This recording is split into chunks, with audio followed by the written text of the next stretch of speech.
A continuación tenemos al profesor Aquiles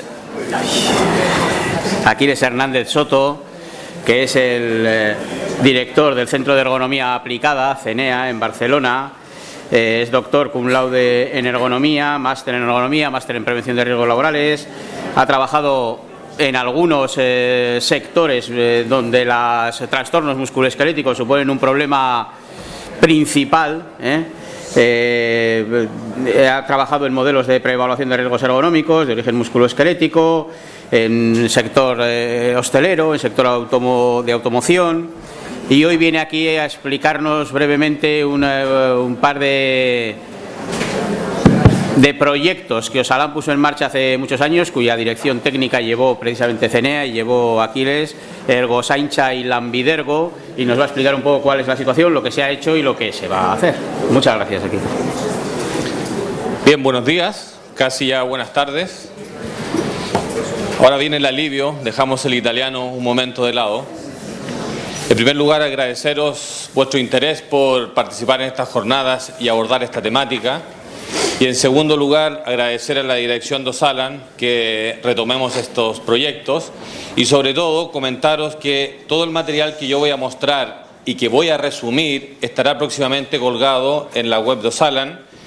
Por lo tanto, el objetivo de esta presentación es que conozcáis los proyectos que hemos realizado, las áreas de interés que desde Osalan se han detectado que son importantes profundizar, y que este material, en el fondo, estará disponible para vosotros in extenso. Lo que yo tengo aquí es solamente un resumen didáctico de lo que hemos hecho en estos dos proyectos. La verdad que para mí, como director del Centro de Ergonomía Aplicada, es un honor poder presentar un proyecto de colaboración internacional que se inició aquí en Osalan por motivación de Osalan y de motivación por la salud de los trabajadores del País Vasco. Muchas veces nos toca presentar las iniciativas. En esta oportunidad digo que es una satisfacción porque vamos a ver resultados. Y con estos resultados vamos a ver estrategias que se están desarrollando para el futuro. Vamos a comenzar con el primero, que es Lambidergo. Lambidergo nace porque la problemática de los trastornos musculoesqueléticos, ya sabemos, nos mencionaba Pablo hace algunas horas atrás, hora y media atrás, la importancia que tiene. Pero si analizamos por sectores productivos, veremos que aún cobra más importancia aún dependiendo de qué sector productivo estudiamos. Con la problemática añadida de que hay sectores productivos donde hay una infradeclaración y con lo cual tampoco sabemos su realidad. ¿Cuál fue el objetivo del proyecto de Lambidergo? Lo que dice aquí, reducir el riesgo de lesiones musculoesqueléticas en los oficios del sector de construcción. Por lo tanto, decidimos abordar la problemática del sector de construcción específicamente en un oficio. Y ese oficio, por datos que ya se manejaban, que se escogió fue el pintor. Este básicamente es el cronograma del proyecto, tuvo dos fases. Una fase en la cual hicimos una investigación del estado del arte, la situación, qué estaba pasando en el sector de la construcción a nivel mundial, qué se había logrado conocer, qué estrategias se estaban desarrollando y por otro lado, identificar la organización del trabajo que estaban teniendo nuestros trabajadores aquí, vuestros trabajadores, porque este proyecto se hizo básicamente en empresas de construcción del País Vasco. Posteriormente se hizo un trabajo de campo en el cual se hizo todo un análisis de tareas, que es el primer paso que hacemos en un estudio de ergonomía, con el objetivo de caracterizar la exposición en un trabajo que tiene una complejidad. Porque el trabajo de la construcción, lo sabéis, y el de pintor no es ajeno a esto, va variando a medida que avanza la obra. Por lo tanto, los peligros a los que está afecto un trabajador hoy no son los que está afecto mañana ni pasado mañana. Era necesario caracterizar la exposición. Una vez caracterizada la exposición, hicimos un análisis de los peligros, la identificación de peligros y la evaluación de riesgos específicos mediante un instrumento normativizado que ya nos mencionó Enrique hace un momento atrás, una norma ISO. Fase 1, resumida, el estudio científico. Fase 2, análisis ergonómico del puesto de trabajo que vamos a denominar oficio de pintor. Me ubico por acá para no tapar la presentación. Fase 1, construir un estado científico acerca de los trastornos musculoesqueléticos. Fase 2, conocer la organización del trabajo, analizar la organización específica del pintor, desarrollar una videoteca en la cual podamos clasificar e identificar las diferentes tipologías de tareas. Aquí podemos empezar a hablar de algunos tecnicismos como tareas universales con variantes finitas. ¿De qué estamos hablando? Que la tarea de pintar una pared es una tarea universal y tiene unas variantes. ¿Cuántas variantes tiene? Pues el trabajo de campo nos arrojó las diferentes variantes. Con lo cual nosotros podemos hacer un análisis de riesgos, una evaluación de riesgos de la variante para después construir la exposición del trabajador. Básicamente ese fue el objetivo de esta segunda fase. Este es el equipo asesor internacional que participó. Básicamente nuestros colegas de Italia, donde el sector de la construcción ya se ha avanzado bastante en temas de ergonomía, queda mucho camino, pero como sabéis, la ergonomía tiene sectores descuidados. Estamos hablando de agricultura, estamos hablando de minería, estamos hablando de construcción. Son sectores donde poco se ha hecho, y pesca se me olvidaba. Y construcción es uno de los temas que desde hace años están trabajando en Italia y nos asesoraron en este proyecto. Este es el grupo de trabajo que se constituyó aquí en el País Vasco, con profesionales, colegas vuestros. Solamente destacar, por ejemplo, a la responsable académica del área de formación del Instituto de Formación Profesional de Vizcaya, quien nos ayudó a poder llegar realmente a los colectivos que nos interesaba y conocer específicamente temas de este colectivo. Y bueno, otros profesionales que pertenecen a vuestra región. Este grupo de trabajo fue básico porque pudimos conocer la realidad que se estaba trabajando aquí en este sector productivo y en este oficio en concreto, que seguramente es diferente a lo que puede pasar en un país, salgámonos desde la región, en un país donde es tropical, donde las tipologías de pintura son diferentes, o en un país nórdico donde también la tipología de las pinturas son diferentes. Era importante identificar y caracterizar la exposición de vuestros trabajadores. Tuvimos diferentes reuniones en las cuales fuimos poco a poco avanzando en el proyecto y este es un resumen, solamente voy a destacar algunos aspectos importantes de la primera fase, esa evidencia científica que tenemos a día de hoy.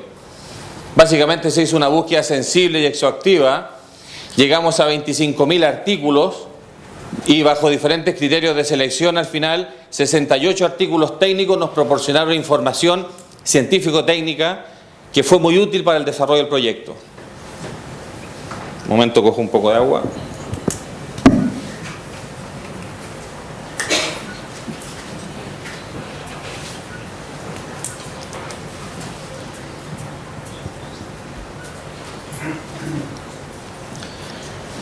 En este apartado voy a describir un poco la metodología científica, pero en el segundo proyecto esta parte ya me la voy a saltar porque básicamente es la misma, solamente la vamos a destacar.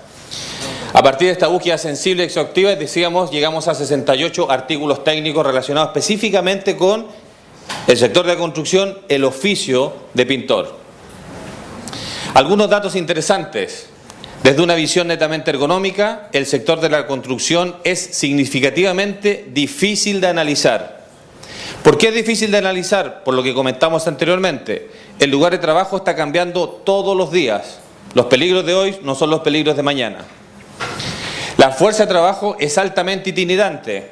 Esta obra, estoy hoy aquí, mañana se acaba y voy a otra obra. Y los proyectos son complejos, así como su organización. Dependiendo si soy una pequeña empresa que presta servicio a una constructora o soy una gran constructora que tengo mis propios trabajadores que tienen oficio de pintor. Todo esto hace bastante complejo el análisis de este sector y por eso que es parte de los sectores descuidados. En el sector industrial es mucho más fácil poder abordar esta problemática de caracterizar la exposición y hacer una evaluación de riesgos de mi trabajo. Aquí no era tan fácil. Y la literatura ya nos hablaba de que esto, señores, cuidado que no es fácil. Algunos otros datos. En la última década, la mecanización en el sector se ha expandido enormemente, reduciendo la exigencia física de los trabajadores. Sin embargo, existen oficios en los cuales sigue siendo todo manual. Empiezan a aparecer cierto tipo de ayudas, pero básicamente es un oficio manual. Algunos datos estadísticos. En el sector, este sector que hablamos se caracteriza por un predominio de microempresas y autónomos. Y esto cobra más importancia aún porque si pensamos muchas veces las estrategias que se desarrollan a nivel de gobierno están enfocadas a grandes empresas. La misma ley de prevención de riesgos laborales está enfocada a las grandes empresas.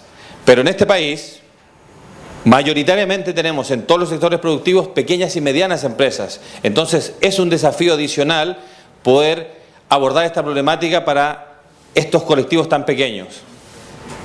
Número de trabajadores en el sector.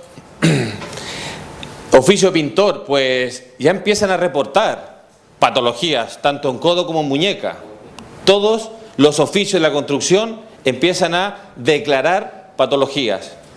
En este sector también hay que destacar que hay una infradeclaración, porque el autónomo necesita seguir trabajando y sigue trabajando con sintomatología y muy probablemente con patología. Sin embargo, la literatura ya nos habla de qué se lesionan los trabajadores de este sector específico. Vamos a saltar esta, pero básicamente quiero que veáis que hay un análisis bibliográfico exhaustivo de esta temática y que próximamente lo podréis bajar desde la web de Osalan.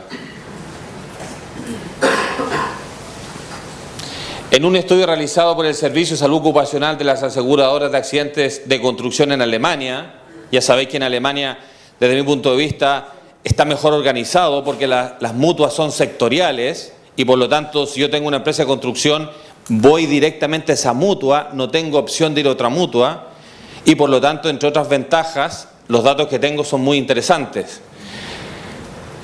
Se ha determinado que en el caso del trabajo de pintura, las posturas forzadas son adoptadas por más del 50% del tiempo que el trabajador está expuesto. Pues ya estamos hablando de peligros ergonómicos biomecánicos que ya tienen normas técnicas que ya nos mencionaba antes Enrique. Y algunas herramientas manuales que se están empezando a utilizar en construcción y que están dando resultados. Aquí hay una frase que es interesante, que podemos discutir. ¿Cuál de las dos pistolas es ergonómica? Porque nos venden muchos productos ergonómicos y bajo la lectura de la ergonomía no existen productos ergonómicos. Lo dejo para el debate si interesa ahondar en este concepto. Todo el tema de organización del trabajo que se realiza en este sector es bastante complejo y también nos pudimos obtener información de los diferentes estudios. Las técnicas de trabajo pueden diferir entre los trabajadores. Esto podría explicar por qué algunos trabajadores desarrollan trastornos musculoesqueléticos mientras que otros no. Cojo esta frase para justificar lo que vamos a ver próximamente, que es la videoteca. En la videoteca tenemos tareas universales con su variante que están bien realizadas. ¿Por qué bien realizadas? Porque su nivel de riesgo es bajo y técnicamente es buena. Pero hay tareas que la variante es diferente y el nivel de riesgo es muy alto. Y es probable que suceda esto. La taxonomía también fue útil para llegar a determinar cómo un oficio en la construcción se puede subdividir y cómo podemos abordar esta caracterización.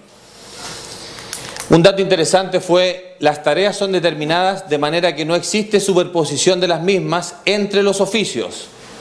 Por lo tanto, podíamos categorizar perfectamente al pintor, porque no superpone tareas con otros oficios propios de la construcción. etcétera, etcétera.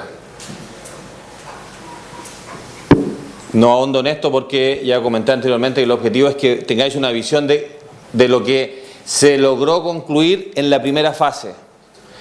Este es otro tema interesante, la evaluación de riesgos de estas variantes de tareas. Ya existen datos sobre evaluación de riesgos, qué nivel de riesgo están arrojando. Lo que yo no sé, qué tipo de variante es. Tarea pintar, ¿qué variante puede ser la que tiene este riesgo? Pues ya se está empezando a ahondar en este tema. Segunda fase, análisis ergonómico del oficio del pintor. Básicamente, referencias bibliográficas propias de la realidad en la cual vivimos, nuestro grupo de trabajo, sesiones de registro en empresa, aplicación de una herramienta metodológica para evaluar riesgos y entrevistas no estructuradas con los propios trabajadores. Esta parte fue muy importante porque el tener contacto con el trabajador nos proporcionó la información necesaria y suficiente para poder caracterizar la exposición. Lo complejo era cómo ordenábamos la información que nos proporciona el trabajador. Y para eso se desarrollaron instrumentos metodológicos de recogida de datos, con dos objetivos que enseguida mencionamos. La estructura y la jerarquía que existe en este sector también fue un dato importante, y aquí vemos que tanto el ayudante pintor como el oficial de segunda y oficial de primera básicamente realizan las mismas tareas.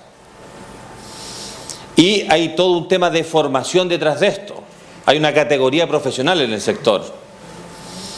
Con lo cual, yendo un poco hacia atrás y también hacia adelante, quizás esas tareas que no se realizan bien y que tienen mayor riesgo, que hemos identificado en los vídeos, podríamos introducirlas en futuros programas de formación a diferentes niveles. Proyectos de obra y sus características. Tuvimos que empezar a entender que todo proyecto tenía asociado un tiempo, tenía asociado un acabado, tenía asociado una calidad y un rendimiento. Y esto era importante para poder llegar a esa caracterización. Aquí tenemos 3 clases de obras: obra nueva, reforma y rehabilitación, y la calidad del acabado que hay que hacer en cada obra. Veamos un poco el proceso que tiene que realizar un trabajador que está en este oficio. Básicamente hay 3, la preparación, toda una biblioteca registrada, el acabado final donde tiene varias etapas, el acabado superficial. Aquí vemos, por ejemplo, una serie de etapas de un tipo de acabado, aquí vemos de otro, y finalmente el cierre de la obra, que es básicamente dejar todo en orden para poder entregar la obra. ¿Cuáles fueron los instrumentos metodológicos que utilizamos, que se desarrollaron en el proyecto para recoger la información del trabajador? Esa que yo mencionaba recién, que era tan importante. Conocer las tareas específicas que se realizan en cada una de las fases y por lo tanto estandarizar las tareas del oficio. Y segundo, hacer un registro de los tiempos. ¿Y por qué esta parte es importante? Porque a partir del registro de tiempos yo puedo hacer cálculos de dosis. Si pensamos en estos métodos que usábamos hace años, donde se cogía una fotografía del trabajador y a partir de una fotografía se interpretaban muchos aspectos que no eran correctos, pues el principal aspecto que no se consideraba era la dosis. ¿Cuánto tiempo estás en esa postura? Y por lo tanto era muy importante saber cuánto tiempo le dedica el trabajador de este sector, de este oficio, a cada una de esas subtareas. Y a partir de ahí construir la dosis. Objetivo de las herramientas, estas las veréis próximamente en la web de Osalan. Veréis que hubo una serie de versiones. Fuimos trabajando el desarrollo de esta herramienta en función de cómo era el feedback con los diferentes colectivos que interactuábamos, hasta que llegamos a una definición, a una versión definitiva, que básicamente es un documento de este tipo. La otra herramienta que se desarrolló fue una hoja de registro diario, también con unos objetivos, también con varias versiones, y se llegó a una hoja de registro final. Esta hoja la debe realizar el trabajador. Es él el que recoge la información de lo que está haciendo día a día. Un estudio piloto que hicimos, aquí veis evidentemente este género en este sector es predominantemente masculino, son hombres, el tipo de contratación, la categoría profesional, la situación de la obra, interior o exterior, el tipo de obra, el tipo de cliente, la calidad, las superficies trabajadas, etc. Y a partir de toda esta información se construyó una videoteca de 130 vídeos que vamos a trabajar para dejarla disponible, y tiene toda una nomenclatura ordenada para poder yo hacer los diferentes análisis o para calcular los riesgos específicos de esa tarea. Me voy a ese vídeo específico de esa subtarea o de esa fase. Aquí tenéis un ejemplo. No vemos el vídeo, pero básicamente estaría relacionado. Y lo que se hizo posteriormente, se calculó el riesgo intrínseco de cada una de las tareas. ¿Qué quiere decir riesgo intrínseco? El riesgo de la tarea, de esa pequeña tarea, como si fuera el riesgo de las 8 horas, que no es verdad. Pero dado que tenemos la dosis calculada por otro lado, con otra información podemos llegar al cálculo del índice de riesgo extrínseco. ¿Cuál es? El que tengo yo después de realizar todas estas tareas. Pero primero necesito el intrínseco de cada tarea. Y dependiendo de la dosis, calculo el extrínseco. Entonces, aquí tenemos un resumen y veréis que más del 80% de las tareas que se realizan con la extremidad superior tienen un nivel de riesgo elevado o medio. Más del 80% de las tareas que realizan estos trabajadores tienen una probabilidad de lesión que supera a los trabajadores no expuestos, que es lo que dice la norma. Y aquí lo tenéis por cada una de las fases, es decir, la fase de preparación, la fase de todo el acabado y la fase de cierre. Y las conclusiones del proyecto. Como yo sé que todos los presentes saben leer y próximamente lo podrán leer, yo solamente me voy a remitir a la última frase. Sería necesario diseñar un plan estratégico de mejora en las condiciones de trabajo en el gremio de pintores. Y con la información que tenemos ya es posible empezar a pensar en un plan estratégico a 5 años o a 3 años, con un plan de actuación anual en este sector, en este oficio.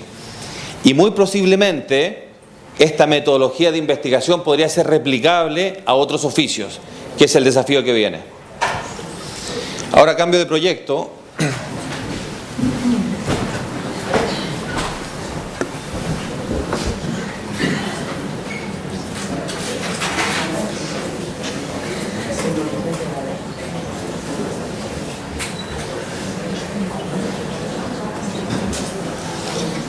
Y nos vamos a Ergosainza, que está enfocado a la temática que me precedieron mis colegas Natale y Olga, que está enfocada principalmente a, en este caso, sector geriátrico. Olga nos mostró la aplicación del método MAPO en el sector hospitalario. El desafío que asumimos, Osalan, CENEA y un grupo de investigación internacional fue, vamos a estudiar cómo es la organización del trabajo en los geriátricos vascos, porque la experiencia ya nos dice que esto va variando. De hecho, el doctor Natale nos comentaba que él conoció por primera vez el concepto de celador cuando empezamos a trabajar juntos en el sector hospitalario, porque en el resto de Europa no existe el celador. De hecho, mi colega Enrique os podría contar historias de qué piensan los holandeses del celador. Porque no entendían la traducción, porque es difícil la traducción. Y la traducción para ellos era algo bastante curioso.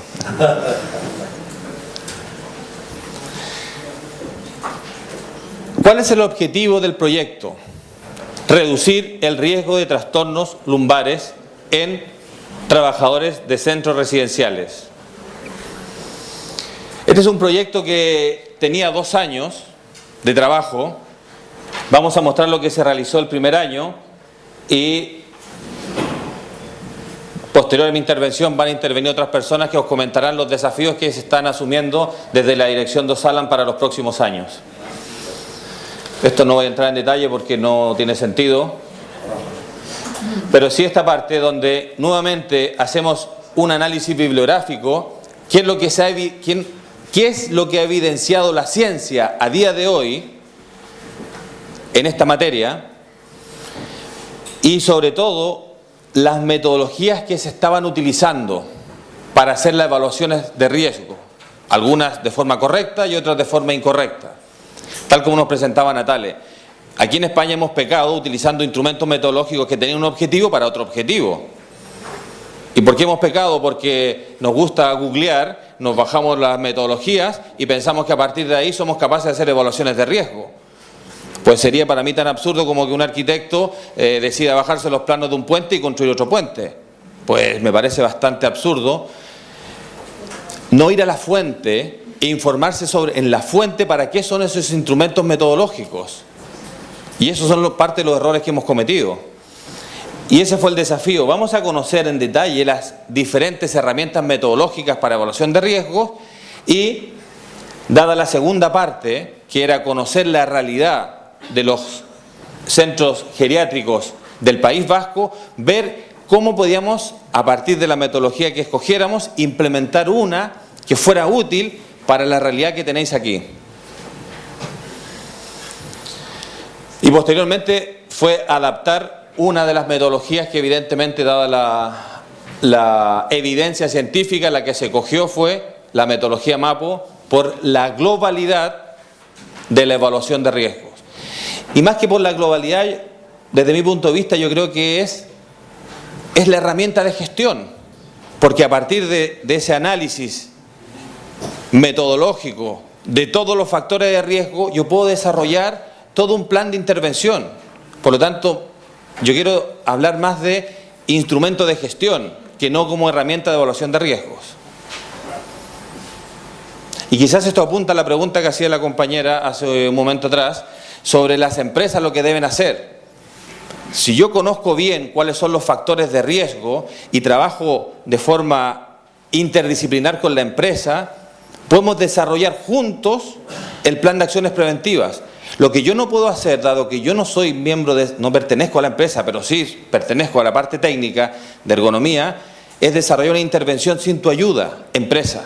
Necesito que nos sentemos a discutir y veamos la viabilidad. Y aquí yo creo que Olga nos mostró un ejemplo recién de cómo podríamos abordar un plan estratégico. Un estado del arte, básicamente lo mismo. Organización del trabajo en el País Vasco y obtener un mapa de las residencias del País Vasco. Un mapa que pudiera mostrarnos la tipología organizacional que tenéis aquí. Y tercero fue adaptar la metodología MAPO y obtener una herramienta en lengua castellana y seguramente en euskera cuando esto ya lo tengáis disponible. El equipo técnico asesor, aquí además de nuestros colegas italianos, hay algunas otras personas que nos ayudaron en este proyecto, básicamente porque en esta etapa se estaba trabajando en el Technical Report que mencionó que mencionó Natale, y estamos en contacto con ellos. Trabajamos precisamente con Natale y Olga, aquí los veis, porque nos formaron a nosotros y con ellos estudiamos la forma de aplicar la metodología MAPO en unas fichas que ya existían para el sector geriátrico, pero precisamente para la realidad que tenéis aquí. Este fue el grupo de trabajo del País Vasco. Aquí también mencionar, por ejemplo, a mi compañera que me va a seguir en la presentación, del Instituto Foral de Asistencia Social y algunos otros que en cierta medida nos abrieron las puertas de sus instituciones para que fuéramos a conocer la realidad. ¿Cómo se organiza realmente el trabajo en estos centros residenciales?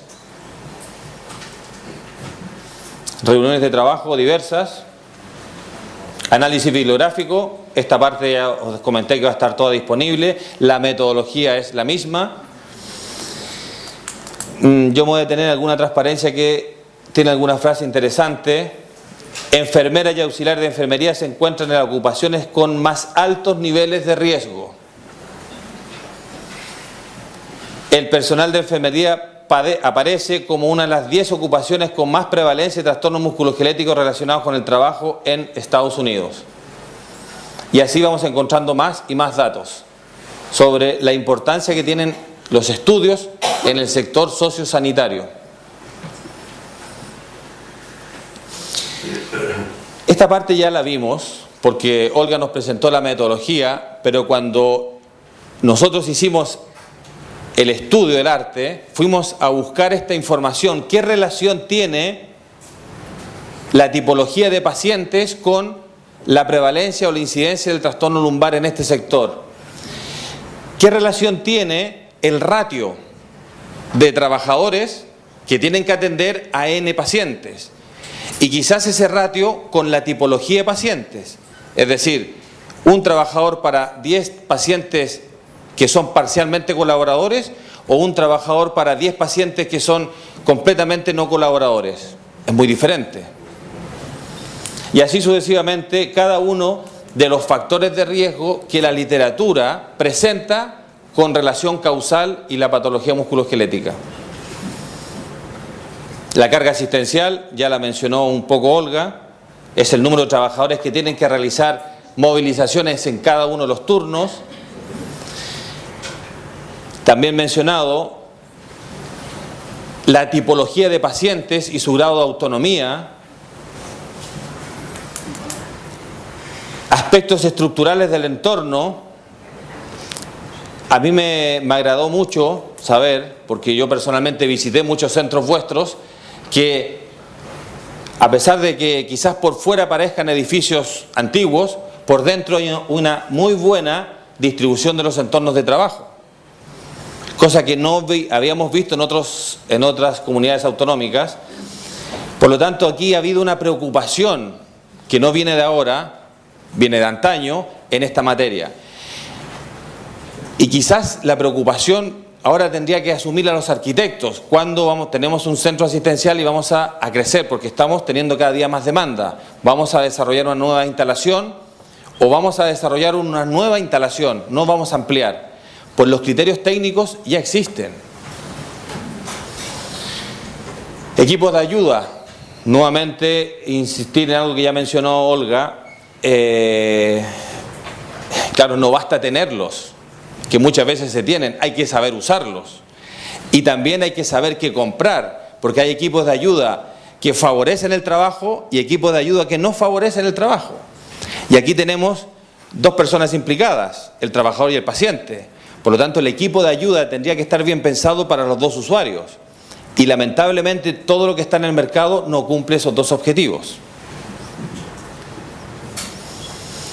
Formación de los trabajadores. Este es otro tema interesante. ¿Cómo puede incidir la formación adecuada en el nivel de riesgo? ¿Y qué nos encontramos? Situaciones con formación con un CD que entregan los fabricantes de ayudas, o formaciones bien estructuradas donde hay una parte teórica y una parte práctica, e incluso una verificación en los cambios de hábitos. Porque no vale que yo haga una formación, tendría que medir el impacto de esa formación. Y todo esto para desarrollar una estrategia de gestión preventiva en los centros residenciales. Esto lo paso muy rápido, no sé cómo estoy de tiempo. Un cuarto de hora. Perfecto. Esto fue un tema para nosotros muy, muy importante debido a que existe un desconocimiento, no solamente en España. Nosotros trabajamos en EA en toda Latinoamérica y Latinoamérica nos copia a nosotros. Y ese desconocimiento también nos ha llevado a copiar las cosas que no son correctas. Utilizar herramientas metodológicas para medir algo que no están diseñadas. Entonces se hizo un estudio de todas las herramientas metodológicas para hacer evaluación de riesgos, siguiendo un poco el discurso que nos presentó el doctor Batevi, y llegamos a la conclusión de que la herramienta metodológica adecuada para este proyecto y que debería ser el instrumento metodológico del País Vasco debería ser el método MAPO. Análisis de la situación del sector geriátrico. Nuevamente, un estudio bibliográfico, un grupo de trabajo, visitas a las residencias y un cuestionario no estructurado que se pasó a todos los trabajadores, no a todos, a un grupo interesante de trabajadores de los distintos centros geriátricos. Quizás lo más importante está aquí. La información que puede proporcionar los trabajadores y la información que se puede recopilar a partir de este grupo de trabajo nos proporciona información para poder desarrollar una estrategia preventiva. En la comunidad autonómica del País Vasco hay casi 500.000 personas mayores de 65 años, es decir, 1 de cada 5 vascos. Por lo tanto, ¿cuántas personas mayores hay a partir de este grupo? Pues ya empiezan a ser números interesantes. El 28% necesitan ayudas para actividades diarias, el 21% necesita ayuda para las actividades básicas de la vida diaria, el 22% de los adultos mayores necesita ayuda para las actividades instrumentales de la vida diaria. Pues vemos que un porcentaje cercano al 30% necesita ayuda. Con lo cual estamos hablando de una población que va a demandar ayuda, que está demandando y que va a demandar porque está creciendo servicios del tipo que estamos hablando. Más datos del País Vasco. Esto fue interesante para nosotros, conocer cómo están organizados los centros. Aquí tenéis públicos de gestión privada, que en ese momento parecían ir creciendo en número, privados sin ánimo de lucro y privados 100%. Claro, cuando estudiamos el ratio, es decir, cuántos trabajadores hay por paciente, pues pensábamos que podíamos encontrar grandes diferencias. Pues no fue así. ¿Cómo está aumentando la población de usuarios de centros residenciales en el País Vasco, etcétera? Y efectuamos visitas a 6 centros residenciales de diferentes perfiles y tamaños con el objetivo de conocer la organización del trabajo, con el objetivo de conocer el lenguaje, porque íbamos a coger un instrumento metodológico que tiene su validez epidemiológica demostrada para aplicar en el País Vasco, pero era necesario considerar la organización del trabajo propia y también el lenguaje que se está utilizando aquí. Y aquí hay algunas fotografías de algunas visitas que realizamos. Y vais a poder encontrar unas conclusiones generales de lo que se recogió de estas visitas. Posteriormente nos quedaba una parte, la más importante, el trabajador, conocer su percepción de todo esto. Y aquí también trabajamos con instrumentos metodológicos para recoger esa información. Hablamos de que en la comunidad autonómica del País Vasco hay alrededor de 5.000 auxiliares o gerocultores, que representan el 80% del total del personal sanitario. Estamos hablando de una población importante. Y que además sabemos por datos que tiene una alta prevalencia e incidencia de dolor de lumbago agudo. Por lo tanto, es un colectivo que debería estar dentro de una estrategia para reducir la siniestralidad en términos de enfermedades profesionales o en términos de accidentes. Porque ya nos mostraba Pablo al inicio que parte de las enfermedades se van a clasificar como accidentes por sobreesfuerzo, pero son enfermedades. Aquí lo que buscamos fue obtener un análisis de la carga de trabajo que tenían los trabajadores auxiliares o gerocultores. Y llegamos a datos interesantes, tanto públicos y privados, y podemos hablar de un ratio de 0,4 auxiliares por usuario. Eso está bastante bien. Lo que pasa es que estamos hablando del genérico, habría que hablar del específico. ¿Qué tipología de usuarios son? ¿Parcialmente colaboradores? ¿Completamente no colaboradores o independientes? No me necesitan. Pero bien, el ratio es bastante halagüeño. Y posteriormente se trabajó en la adaptación de la metodología a la realidad de los centros. Todo un trabajo, sobre todo esta parte de discusión.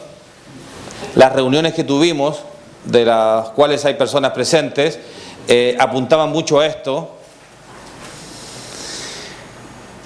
Y al final tenéis una ficha de explicación, una ficha del checklist, que es la primera parte del MAPO, no es la analítica, es el checklist que ya Olga nos mencionó. La ficha de inspección es aquella que yo realizo con la enfermera jefe en terreno, verificando lo que me dijeron previamente, y una ficha de conclusión. Por lo tanto, este material existe y en breve Pablo se ha comprometido a que estará disponible en la web de Osalan para que lo empecéis a utilizar. Sobre todo porque hay algo que seguramente no sabéis. Osalan ha sido innovador en esta materia. Si buscáis qué se ha hecho en España en esta materia, pues muy poca cosa. Por lo tanto, vais a ser el referente en esta materia, dado este trabajo que se está haciendo y, sobre todo, por lo que viene. No solamente vais a hacer referencia a nivel de España, sino que vais a hacer referencia a nivel latinoamericano, donde se está esperando que estos instrumentos metodológicos primero estén en español y hayan experiencias reales. Y, si todo va bien, vamos a tener experiencias reales de validación de este instrumento metodológico aquí, con trabajadores expuestos y trabajadores no expuestos. Y vamos a ver cómo se relacionan con los datos que nos ha proporcionado el equipo de investigación de Italia. Pues aquí doy la palabra a mi colega, que Muchas gracias, la que nos va a hablar de lo que viene.